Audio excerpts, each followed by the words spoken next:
Good afternoon, everyone. The special call board meeting for the Clayton County Board of Commissioners is now called to order. The date is June 17th, 2025, and the time is 5:01 p.m. We will next have roll call. District 1, Here. District 3, Present. District 2, and District 4. All right, thank you. Now we will have next our Pledge of Allegiance. Would you please stand for the Pledge of Allegiance to our flag? I pledge allegiance to the flag of the United States of America and to the republic for which it stands, one nation, under God, indivisible, with liberty and justice for all. Thank you. All right. At this time, I need a motion to adopt the agenda. So moved. All right. May I get a second? Second. Is there any discussion at this time, board members? Are you ready for the question? All in favor say aye. Aye. All opposed? Any abstentions? The ayes have it and the motion passes. Item 5 will be our agenda items. The first one will be presentation of the FY 2026 budget. And that will be coming from our CFO. Good afternoon, everyone. The FY 26 proposed budget, the public hearing is today at 5 o'clock. The budget process. On November 21st, 2024, budget instructions and details were sent to departments. December 5th, 2024, we had a mandatory budget class for all department directors and anyone in their department they chose to send. December 13th, 2024, non-elected budgets were due to the COO's office, which was an addition to the process this year. That was one of the changes. February 3rd, 2025, the budget request deadline for all departments to have their budgets in the Munis software module. March 10th through May 6th were the meetings with departments. Some of the meetings, because there was a change during the process, involved the chairwoman, the CFO, the COO, the DCOO, and the budget team. Once the change was made, we then had meetings with the budget committee, the CFO, the COO, the DCOO, and the budget team. June 17th, 2025 is our budget hearing. June 24th, 2025 is the scheduled budget adoption. This year's proposed FY 26 general fund budget is $335 million. It represents a 6% increase over the FY 25 adopted budget, and a 3% decrease from the FY 25 amended budget, which includes any amendments brought before the governing authority for approval. Revenues. Our property taxes represent 63.7% of the proposed FY 26 budget. Other taxes and assessments represent 23.2%. Within that category, you have local option sales tax and insurance premium taxes are the biggest items within that category. Licenses and permits represent 2.2% of our budget. Intergovernmental revenue, which is revenue between the cities and between the development authority, represents 1% of this budget. Contributions and donations represent 0.6%. Charges for services represent 7.7%. Fines, forfeitures and fines represent 1.3%. Other revenues, 0.2%, and other financing sources, 0.1%.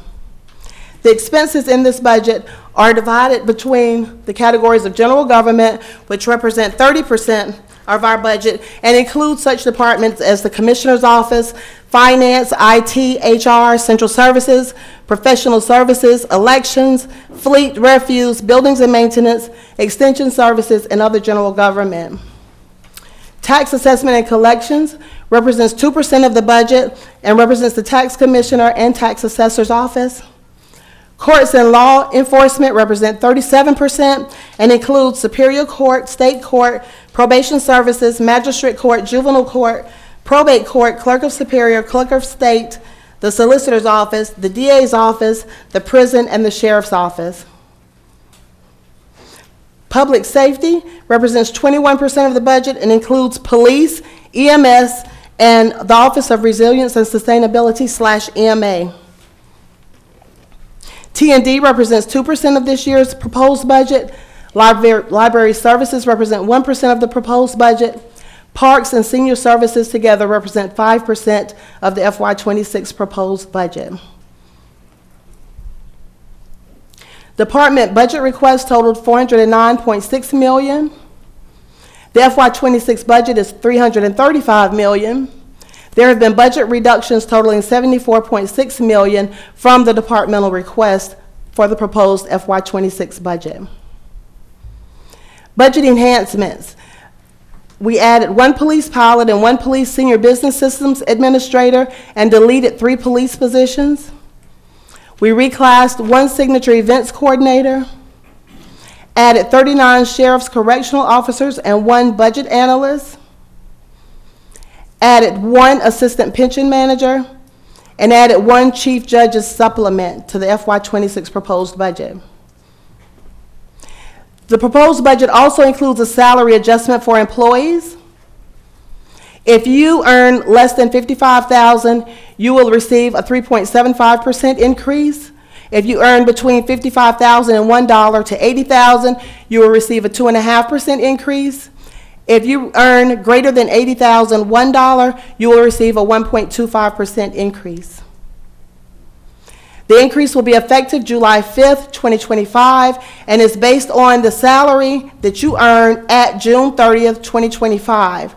And you must have been employed by the county and in effective pay status on January 1, 2025. So in essence, you need to have worked with the county for 6 months to receive this salary adjustment.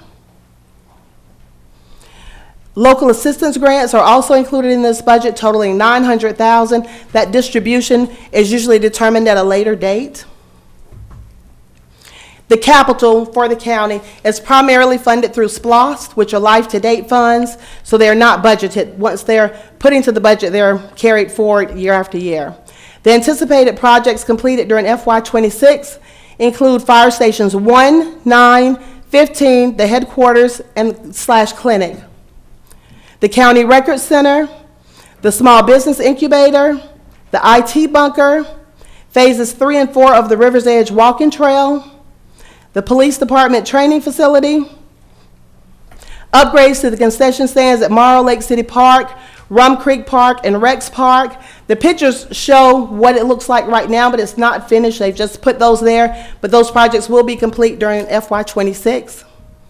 The Shellnut Senior Center renovations, the fleet maintenance facility expansion, the district pocket parks, District 1 at Alpine Lake, District 2 at Riverdale East Lake, District 3 Jonesboro, Old Poston Road, District 4 Jonesboro at Battle Creek. Also completed during the proposed FY26 would be the amphitheater at the International Park. Modular restrooms at Bonanza, Grant Park, and Independence Park. And once again, that's how the site looks at this moment. That project will be completed during FY26. And for vehicles throughout the county for different officials and various departments will be $4 million coming out of the SPLOST 2021 budget. The proposed budget, your FY25 net millage rate was 15.266 mills. Your FY26 proposed general fund budget anticipates a net mill rate of 15.126 mills. If we're looking at an example of a tax bill for FY25, $150,000 home with a net mill rate of 15.266 mills would have paid taxes payable to the county of $970.60. Based on the 15.126 mills, a taxpayer with a $150,000 valued home would pay $963.60 to the county in taxes, which would be a decrease of $7. However, because the proposed net mill rate 15.126 is higher than the rollback rate, the county would need to advertise a tax increase. So even though it's lower than what was paid last year, it would still have to advertise a tax increase and have the 3 public hearings on the matter should the budget be adopted as proposed. From this point, we'll have amendments drafted by each commissioner or by the commissioners as they so deem necessary, and then the budget adoption is scheduled for June 24th, 2025 at 2 o'clock, and at that time, the FY26 budget will be proposed again, presented, in addition to the amendments as drafted by each commissioner. Thank you for coming out and providing input into the budget process. This now will open it up for the hearing and questions. All right. So, board members, are there any questions at this time? I have a question. Commissioner Allen? I did not see, maybe I missed it, the public utility tax. Is that included as a revenue source in the budget? Yes, ma'am. It's a part of the property taxes. It's on the digest, and so it's included in that section as property taxes. Okay, thank you. Any other questions, board members? Commissioner Hambrick? Yes, if you go back to the slide, I missed the slide for District 2 Pocket Park. Yes, this year they're anticipated to complete all of the pocket parks, and District 2 Pocket Park will be in Riverdale off of East Lake. Where's East Am I Lake? saying that right? The District 2 Pocket Park. District 2 Pocket Park's off of East Fayetteville Road In Westfield. in Riverdale. Yeah, when you Okay. said, yeah, okay, Thank you. thank you. All right. Any other questions at this time, board members? Oh, yes. Commissioner Reeves? Angela, I might have missed it in the presentation, but did you mention what the anticipated rollback rate is, so that we as commissioners have an idea of what that number is when we decide the final budget? I did not mention it, but based upon the last growth and reassessment documents I received, the rollback millage rate would be 14.579 mills. And that was as of April 17th. And what type of reduction to the proposed budget would that mean? Like, numbers-wise? Approximately 9.8 million. Thank you. All right. Any other questions at this time? Thank you. All right. Next will be our public hearing, and we will go into our, I will call the first person up.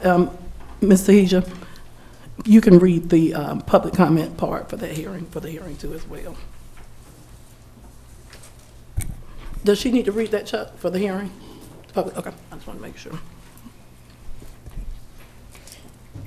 Citizens will be given 3 minutes maximum time limit to speak before the Board of Commissioners. Please note that all public comments must be limited to matters on the agenda or over matters which the governing body has jurisdiction. Speakers must maintain the course decorum and refrain from personal attacks upon the board members, shouting, and using obscene language. Following 30 minutes of the hearing from the public, Board of Commissioners will allow the remainder of citizens who have signed up to be heard at the next Tuesday business meeting.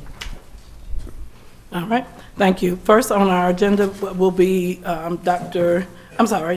Charles A. Brooks.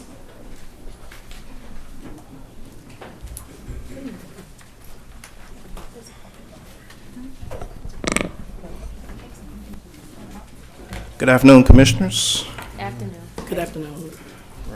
Solicitor Brooks, how are you today? Doing wonderful. My name is All right, Charles Brooks, Great and to see you today. I am your Solicitor General, as elected by the citizens of Clayton County.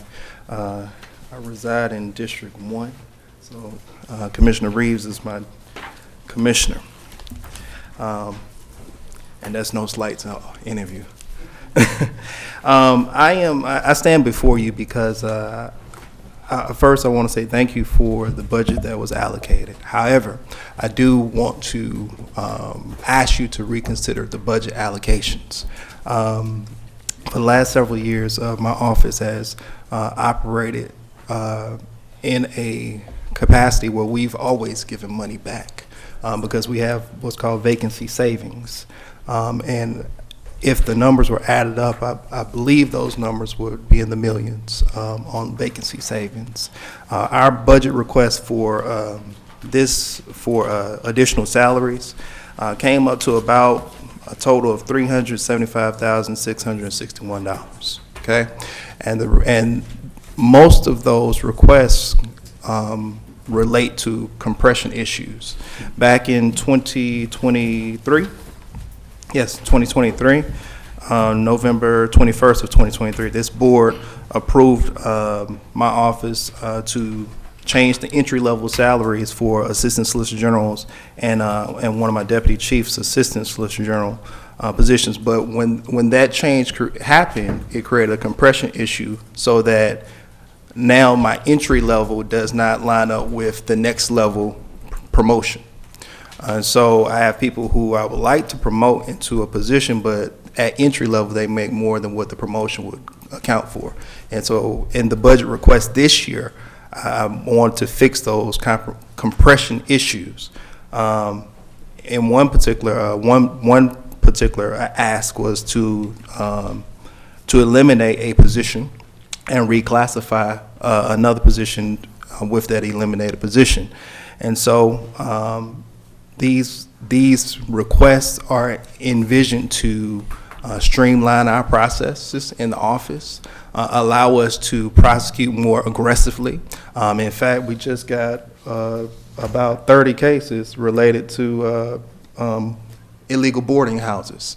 We can't effectively prosecute these things if we don't have the investigators and the prosecutors to do these things. And these are things that the citizens come to you and complain about. So in order for me to adequately and effectively address the things that the citizens are complaining about, I ask that you fund me in a way that I can actually do that. Thank you. Thank you. I have a question. Yes. Mr. Brooks, you say you handle boarding houses It- complaints? You are magistrate court. Well, it starts out in magistrate court with the county attorney, but if the people request a jury trial, it's forwarded to my office to prosecute. Okay. I have an Any other questions, additional Commissioner question. Reeves? Yes. Do you have a tally of what that amount would be for the positions that you want to reclassify? When you say the total amount of, so it came up to, Sorry, for the adjustments to the budget. the total came up $375,661. And that relates to I want to say six or seven positions. But again, most of them are compression. So for example, one case in point, I have an assistant solicitor general 1 position that I'm trying to reclassify so that the entry-level assistant solicitor general position does not outpay the assistant solicitor general 1 position, which is the next level up. Forgive me. I can't say that. It's all the solicitors Forgive me. together. Solicitor, Forgive me. we got you. Forgive me. But that's what the total comes up to. But again, I thank you for the budget that was allocated, but I ask that you consider at least give me some additional consideration on those additional positions. Thank you. Thank you. All right. Next will be Mr. Doug Smith.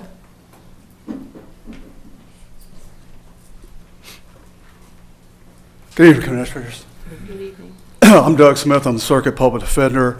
My office handles all the felonies in Superior Court, the juvenile cases. We also handle appellate work as well. I'm coming before the board to ask you to reconsider my budget as well. There was some confusion in the last budget. If you look at the budget, we're kind of stuck in under Superior Court, and underneath where it has metrics, performance measurements, which are our metrics, it's got expenditures by type. That is not my office, that is Superior Court. So when you look at those numbers, they're not accurate. I come before the board, as I made my presentation before, I gave you an idea of what it is that we do, but as currently staffed, we cannot handle the number of cases that we have. I think I told you before, we ran 7,900 cases through Superior Court last year. The American Bar Association, they recommend 150 felony cases per attorney. We were 3 times that. As a matter of fact, since the last time that I came before the board to present my budget, I lost 2 attorneys to private practice. They enjoyed the office. They liked what we do. We spent a lot of time, especially with one attorney that had been with us a year and a half, was at that point where she was going to be able to start handling serious cases. But at the end of the day, she went to private practice, and the comment was, again, it's the caseload. We physically cannot deal with all the cases that we have in front of us. We just can't. We hear from family members all the time about their loved ones sitting in jail, sitting in there between 6 to 9 months, which creates a backlog in the court system. We cannot move these cases efficiently through the court system. And even though my clients might not be able to vote, their family members can vote, and I hear about it all the time. A lot of them don't understand that I'm appointed and they think I'm elected, but I hear about their voting prowess on a daily basis. Just given the number of calls that come in, we can't handle that. The prior administration made that point abundantly clear that people call my office and can't get through it. I've got 3 people just answering the phones and hearing documents in, and the calls still roll over to other people. I know we're swamped because sometimes I'll call, like what I did last week when I was on vacation. My call rolled over to another person. The reason it's important that we get this situation fixed is I was appointed in October 2023. That made me the 4th Circuit Public Defender since 2019. So I was put here as a reason to get us back on track. I took over the Tallahassee office when they were getting ready to get sued. I went down there, was able to work with the powers that be, and we were able to negotiate that situation so they didn't get sued. But I serve a constitutional purpose. This is something that has to be done. I believe I brought up in my last presentation, Gideon versus Wainwright, which says everybody's entitled, you have a constitutional right to an attorney. And beyond that, you have a constitutional right to effective assistance. What does that mean? The Department of Justice says that means you can't just have an attorney standing there. They have to be trained and they have to have the resources in order to do that. What I put in my budget is to keep the people I have, including some contractors, and to attract the people that we need to handle these cases. I've only got 3 or 4 contractors that I've been able to use. One of the positions was a ARPA position by the state has run out. But there's been some confusion with my office.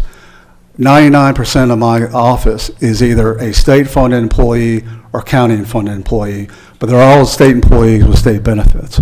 But we are at critical mass here where we cannot maintain this going forward. At the end of the day, if we don't get the situation on track, somebody's going to put it on track for us.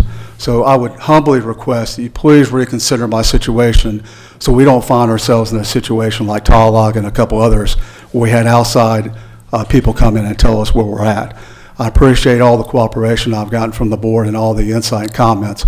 But again, I would implore you to please reconsider my budget request. Thank you. Thank you. Thank you, Mr. Smith. Mr. Smith, Commissioner Hammer has a question. Yes, ma'am. How many employees do you have?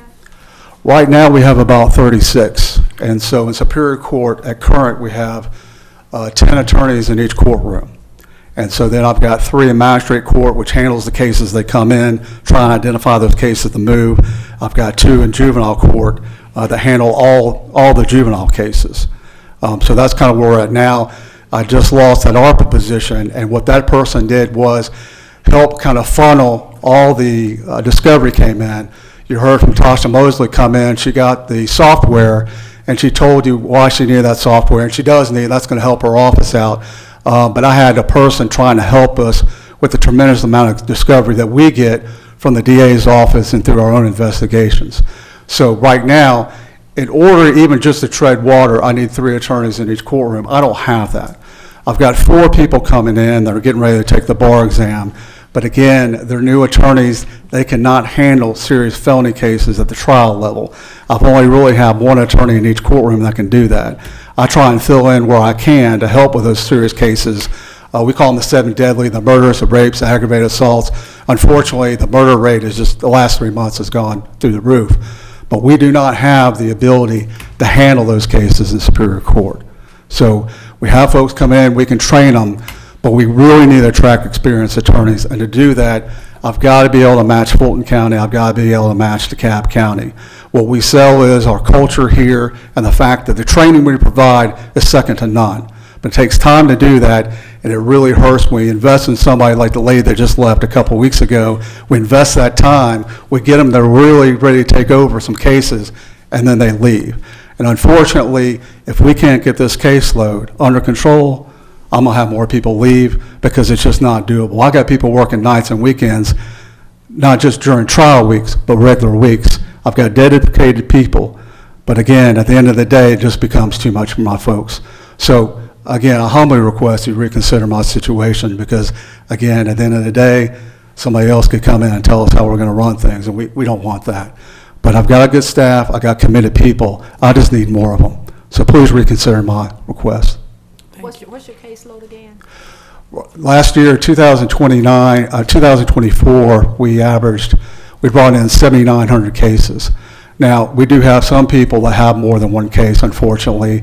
The other thing is when the jail is overcrowded, because we're not moving the cases, you tend to have fights in the jail, and then we can't represent everybody that's involved in the situation. We got to get conflict people as well. This year, right now, we're probably looking at right around 7,000.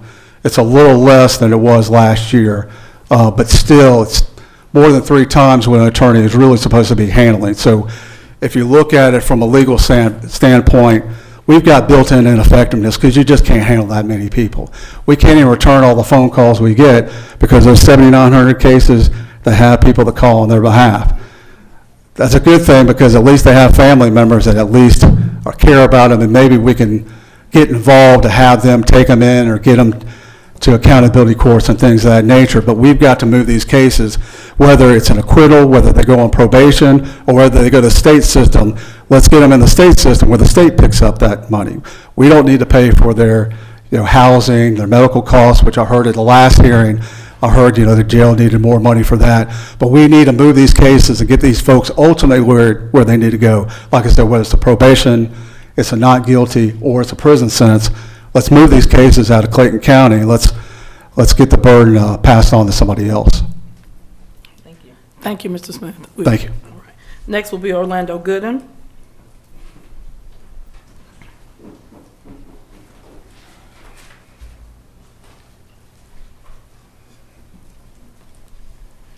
Orlando Gooden, District 3.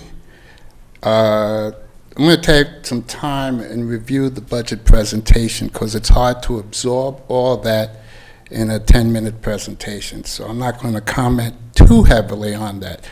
But what I would like to say is we have to understand that we are a Tier 1. We cannot balance our books strictly on the backs of property taxes. We have to grow the county. I've said this before, it depends on how you approach it. We also have to trim the fat. We can't have individuals that work for the county and they're not producing, but we're getting paid ridiculous salaries. I mean, when you look at it, you say, well, if I'm going to pay this person, what are we getting? Well, what we're getting is what we have now. We're still a Tier 1. So as far as I'm concerned, any increases in taxes have to be justified for me on safety. I will start there. The police department, don't shortchange the police department. The sheriff's department, it is necessary. You can't play games with the sheriff's budget. The fire department and EMS. The fire department has a special place in my heart. I watch firefighters in New York, -5-degree weather, run into my building to put out a fire. And that was in 1968, and I never forgot that. EMS workers, they need to be paid. Warden Nelson's prison needs to make sure he gets what he needs. District Attorney Tasha Mosley, all these are safety issues. The Solicitor General books, I didn't even know he was going to be here tonight. Well, he usually is when it has to do with his money. But we can't be playing games with that. The Public Defender's Office, I didn't know he was going to be here. We can't play games with that. I just don't want to waste time on stupid projects like a sports council, sports complexes, or, as I've been saying before, if it comes up again, I'm going to speak on it. Mandatory trash is a scam. Because all it'll do is when you need money, you'll raise the garbage, and we can't go anywhere else. So as far as the budget is concerned, I will review it.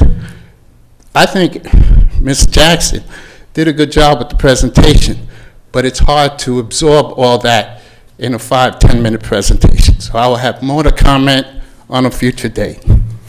Thank you, Mr. Gooden. Next is Mr. Mickey Garber.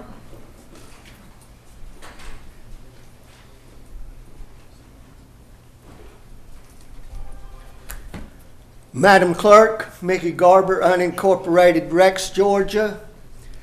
I'm not going to keep beating a horse like Mr. Gooden just did. The public defender came in here and humbly asked for an amended budget in his office.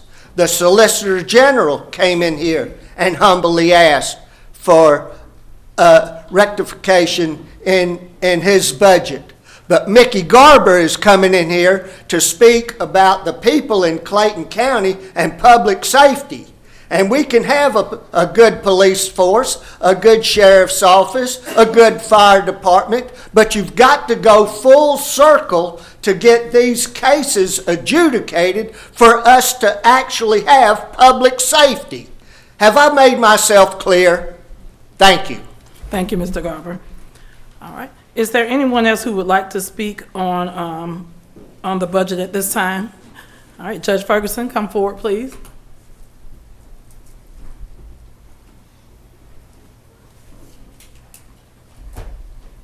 I'm Pam Ferguson. I'm your chief probate judge.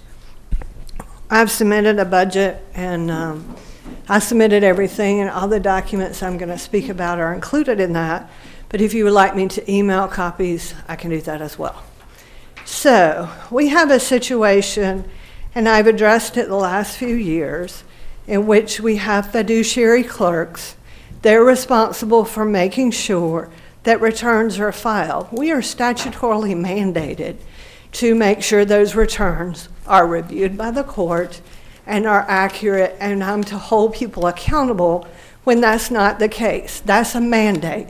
That means if we don't do it, there's a suit to the county. That's going to cost the county money.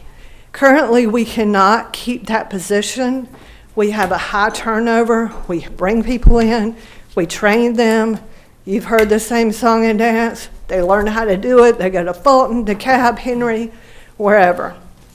We have a problem because due to us requesting certain salaries be increased, we had a salary that was increased a few years ago, and now we have a situation where those fiduciary clerks are being paid less than somebody when they have more responsibility than somebody else in my office. That we can't stand for that. We can't continue on that. So I'm asking for that to be fixed, and I'm asking for that to be fixed not for Pam Ferguson, but for Clayton County. Thank you. Thank you. Oh, Judge Ferguson, Oh, I'm sorry.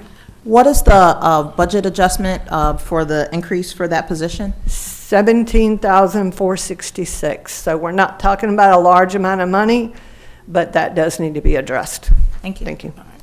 Any other questions, board members? Thank you. All right. All right. Is there anyone else who would like to speak on the budget? All right. Do we have anyone else who would like to speak on the budget at this time? All right. All right. And well, at this time, I need a motion to adjourn the budget meeting, or the budget hearing. Oh, we're not doing that. We're not doing that. That's it. Okay.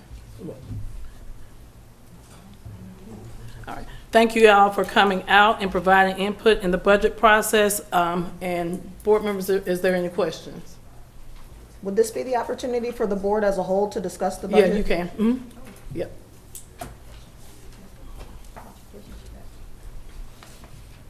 Oh, well, I know we had several offices and departments come up to speak, but was there another opportunity for the additional county departments and offices to come to discuss what budget adjustments they needed after the finance recommendation? That's not on the agenda at this time. Board members, did you all, we haven't added that to the agenda at this time, so there's not. Well, I thought this was a meeting about the budget. It is. This is a budget conversation. It is a budget conversation, so if you want to converse on the budget, you can at this time, if you have anything that you want to add. Oh, no, I had that question. Again, Mr. Reed, is this the time for other departments to come up to discuss the budget? Oh, no, I'm just wondering, But that's the was there question an opportunity Yeah, for no, other departments to And that's the discuss the question that budget? we're asking Mr. Reed at this time. If the board would like that to occur at this time, they can certainly open that up for discussion. And good afternoon, We have to everyone. put that to, good afternoon. We have to put that to a vote? No. All right. So, board members, if you would like, would you all like to open it up for discussion at this time? All right. Commissioner Okay, Commissioner Hamburg, are you fine? That's fine. Are you fine, Commissioner Allen? I would like to speak about the impact of rolling back the millage rate, if Angela would like to come and talk about that. The impact to the budget if it is decided to use the rollback number. If we use the rollback number, the budget will need to be reduced by 9.8 million. So from the proposed budget today, reductions will need to be identified totaling 9.8 million, and they would be presented on a budget amendment that would be presented to the board next week. This FY26 proposed budget is from the budget committee, and then once those amendments are done by whichever commissioners that would like to propose amendments, I will draft those and then present them on budget adoption day. Okay, so to clarify, $9.8 million in services reduction on top of what was presented today. 9.8 million of services will be cut. Well, $9.8 million would need to be identified to Right, so reach hypothetically that point. speaking, if we take that from, I mean, any department is a service that they provide, really. So my question would be to the board members that decided to opt out of House Bill 581. I remember a presentation stating that we will have to close fire stations down if we decided to stay opt-in. So maybe my question is, how is this different for the board members who may have in mind to use the rollback millage rate versus staying opt-in House Bill 581? I know you may not know the numbers because I remember Stacy presenting what it was every year. So I think the first year was 6 million. I'm not I think it was 6 million that was stated to a reason why we should have opted out of House Bill 581. So to the board members, I'm not sure if it's on your hearts or mind to use the rollback number. So will we be closing fire stations if we have to roll the millage rate back? Because that was presented to the board, that if we opted out, I mean, we stayed opted in, we would have to close fire stations. I remember that. I can't really answer that question Right, I because know it what you depends said. on the reductions that are identified. I'm not sure where the board members will choose to take those reductions. Chief Sweat, can you answer that question? Thank No, you. no, it was for Angela, I mean, excuse me, Miss Jackson and the finance department. It wasn't a question for Chief Sweat, so you were unable to answer my question, But sir, you so- can still come up for a minute, because Mr. Davis asked for him to come up. Thank you. So, in regards to the rollback millage rate, please correct me if I'm wrong, that does not impact the current fire millage rate, correct? So, in reference to the closing of fire stations, no, it would not. So rolling the millage rate back does not, the fire department doesn't have to roll back their millage rate either. Correct. It would be the general fund that would, that was up for discussion between some of the commissioners to roll it back. And so then it would be based upon whatever reductions were identified between now and next Tuesday. Okay, so to the board, if any of you guys thought about using the rollback millage rate in order to prevent advertising a tax increase, do you guys have in mind what departments you're looking to cut? Oh, yeah, it's a great discussion. Board members, Mr. Davis. I've currently, in fact, all week been reviewing where we can begin to find $9.8 million in cuts. So it would be across the board, but also listen to what some of our judges and solicitors have said about what they need to keep their services and increase their level of services. Is this a time to take our amendments too? Can you? Oh, yeah. Can we 'Cause discuss I have some amendments during ideas this? since we're here. If it's, I just have a, no, if it's not, I'll send in an email, it's fine. I'm just Typically, trying to we would work together to identify those, Okay. and so that I can prepare the cost out, because all amendments have to be balanced. So if anything's added, something else has to be reduced, and vice versa. So typically, it's a phone call, but if you would like to talk now, I will take notes as you're Sure, speaking. go ahead, we got until 6, right? Yes, because 20 I have a minutes. follow-up question to that, because the budget adoption is next Tuesday at 2 p.m. So we would need to be discussing budget amendments, adjustments, reductions from now until then, to be able to, as you said, balance the budget before the Commissioner adoption Reed, date. But I have a question. You've met with each board member, and you said you were going to come back and talk about those amendments with us one by one, correct? Correct. Each commissioner, what happens, it doesn't have to be one budget amendment. It can be an amendment from each different commissioner, or however, and then once the budget is proposed again on the 24th, you would vote for whichever amendments that you were were in favor of at that time. But how would we know what the full budget looks like if we don't have access to the other commissioners' budget amendments? If you're meeting with each commissioner individually, then if I recommend a budget adjustment, a budget amendment, but another commissioner makes another amendment, that's going to change the budget. So I won't be able to calculate, well, this is where we are now with the budget because someone's made an amendment that I'm unaware of. So what's that process look like? Once an amendment is given to me by a member, then I share it with the entire board. But so that you know what's being proposed by the other commissioners, and also if you want to combine your amendment with another commissioner's amendment, if you guys agree on a certain topic, then those amendments are combined and are sent back out to you so that you know what amendments will be being proposed on the 24th. I hear that, but it all feels very stilted because, we as a board, I feel like we should be having a conversation about the budget together and not in silos so that we can have a full picture of what's happening in the budget as a whole, not just department by department or trying to take a hacksaw and do, cuts across the board. Whatever the pleasure of the board, Commissioner. However you would like, if you would like to change that process and do it differently, if you would like to discuss it now, I will take down notes on what amendments you would like for me to prepare and present back on the 24th. It's the pleasure of the board. You have budget amendments? Yes, I would like to take $5,000 out of the Board of Commissioners, 510-1520, travel and training, and give that extra $20,000 to the probate court for this extra $17,000 she needs for that clerk.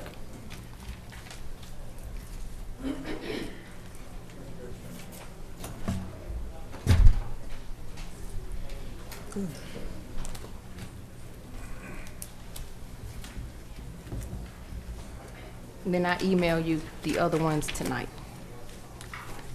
Yes, ma'am. All right, board members, are there any? Oh, yeah, any so other I had a few more questions. Commissioner Reeves? Ms. Jackson, I had a few more questions about the rollback.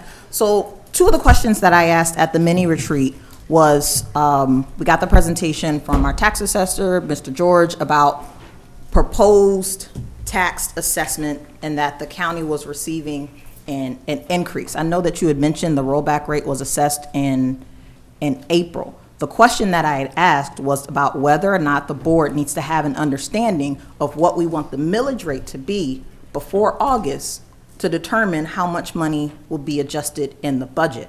So we have this proposed budget, however, the budget subcommittee didn't have the full picture of the rollback rate. And so now we're forced to do an additional $9.8 million cuts in the budget after we've spent over 2 months creating a budget that now has to be cut again because we didn't have a full picture of the rollback rate, of the increase in the property taxes, and I just want to have an understanding of how we can prevent that in the future.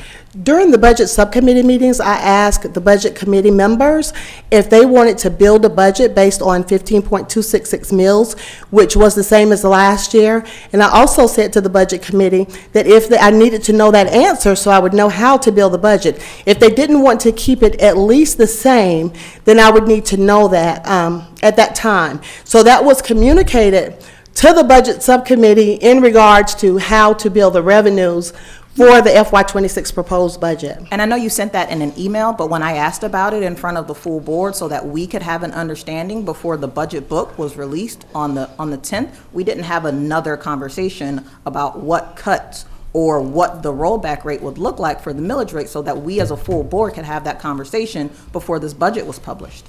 The rollback rate that I'm giving you now is an estimate. It's based on reassessments and growth within the digest. Mm-hmm. So even the April 17th number that we had at that time may change based on what goes on in the tax assessor's office, and the next time he prints the reassessments and growth report for us to be able to calculate what the rollback rate would be. And so those were the numbers that I had at that time. I knew then that if you wanted to build the budget based on 15.266 mills, it would definitely be an increase, and you would have to advertise it as such. But that wasn't communicated at the mini retreat when we talked about, because Emmett George gave a presentation about the tax assessment and the increase in the property taxes, but we as a full board never discussed whether or not we were going to create a budget for fiscal year 2026 that would essentially include the increase in property tax assessment, and we would have to advertise a tax increase for the citizens. Like that did not feel like it was communicated for the full board to be able to make that decision. I am not sure what Emmett George may have relayed to the board, but I have been saying this that was- if this we was were your going to keep presentation. it, well, in my presentation, I said, and I was clear, I'm not sure if the other budget subcommittee member remembers, however, I have been saying for months now that if we chose to keep it at 15.266 mills, we would be advertising an increase because the rollback rate is lower than that. But you never gave us access to the budget rollback rate, and I actually only have one email from you that talks about the fact that if we keep the 15.266 mills millage rate, that we would have to do a tax increase. And I feel like that is way too important of a conversation to just send by an email. Correct, which is why I had within the budget subcommittee meetings. I asked during that committee meeting whether, and then on one occasion it was said, I'm not sure, do I have to answer you now? And I said, no, you don't have to answer me right now, but I need to know as soon as possible so that I will know how to develop the revenue for the proposed FY26 budget. But that has not been clearly communicated for us to be able to make a decision. I know that we have, what is it? There's the 3 hearings scheduled in August for the millage rate. We only need to have 3 hearings if we are increasing property taxes via millage rate increase or not abiding by the rollback. And so to already schedule 3 budget hearings in August is essentially saying that we are going to be doing a property tax increase. And I need to make sure that we are fully explaining and that we as a board fully understand the ramifications of what is going to go into this final FY26 budget before we adopt it next Tuesday and then have to deal with the ramifications in August of having a property tax increase. Sure.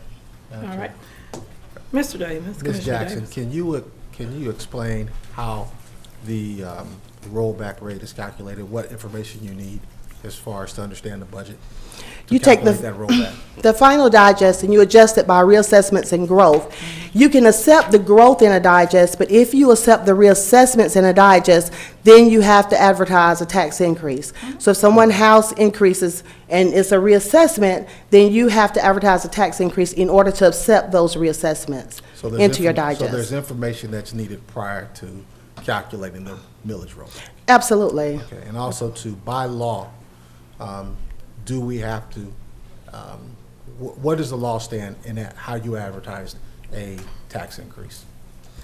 If you adopt a rate that's higher than the rollback rate, then you must have 3 public hearings and advertise a tax increase for the county. So the only time you don't advertise a tax increase is when? If you adopt a rate that's at the rollback or below. Okay, and that's law. Yes. Thank you. I have a follow-up question to Commissioner Allen's Commissioner question about HB 581.